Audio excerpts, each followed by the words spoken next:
ध्यान करने के लिए पूरा ये सब शालिग्राम क्षेत्र है। अभी पूरी महिमा बताएंगे यहाँ की, रोज कुछ ना कुछ नया बताएंगे। कमरे में नहीं, थोड़ा बाहर निकल के करना। स्वास्थ्य अनुकूल नहीं है तो कक्ष में ध्यान करो। जितने भी यहां श्री वैष्णव बैठे हैं रामानुजी परंपरा के, अष्टाक्षर मंत्र जितना करके जा सकते हो यहां पर, मूल मंत्र गुरु मंत्र उसको खूब करके जाओ। हमको तो मल्लुकपीठ वाले महाराज जी ने आज्ञा दी। मैं यहां आने से पहले पूज्य गोरीलाल कुंज वाले महाराज जी का जन्मोत्सव था, गोरीलाल कुंज गया, महाराज जी को प्रणाम किया। महाराज जी को पता था कि हम जा रहे हैं मुक्तिनाथ, तो बोले वहां पर लोक व्यवहार से बहुत बचिएगा इंद्रेश जी, ज्यादा किसी से मिलना जुलना नहीं, बातचीत मत करना, और आपका जो अष्टाक्षर मंत्र है उसका खूब जप कीजिएगा, कथा कीजिए, अध्ययन कीजिए और जप कीजिए, अधिक मास है। मैंने कहा जी महाराज जी।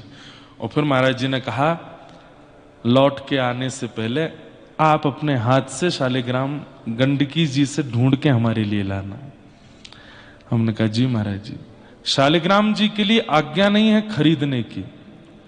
अब हो सकता है कई दुकानदार हमसे नाराज होंगे, पर ना तो शालिग्राम जी को बेचने की आज्ञा है और ना शालिग्राम जी को द्रव्य देके खरीदने की आज्ञा है। आज्ञा क्या है?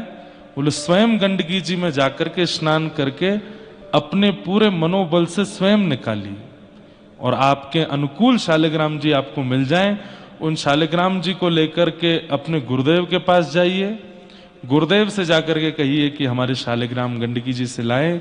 गुरुदेव उनकी एक बार पूजा अर्चना कर दें, उसके बाद आपको प्रदान करेंगे, तब आप उसकी सेवा कर सकते हो। तो महाराज जी ने हमको कहा कि हमारे पास वैसे तो बहुत शालिग्राम है, लेकिन एक शालिग्राम आप लेके आना हमारे लिए।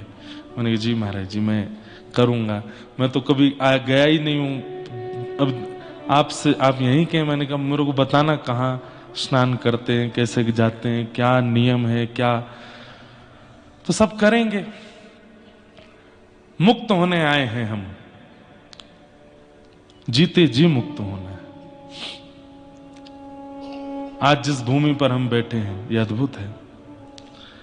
कुछ कथाएं हैं महात्म के रूप में, उनको हम सुनते हैं, उन सबसे कुछ कुछ बातें स्पष्ट आपके चित्त में हो जाएंगी। और भागवत जी में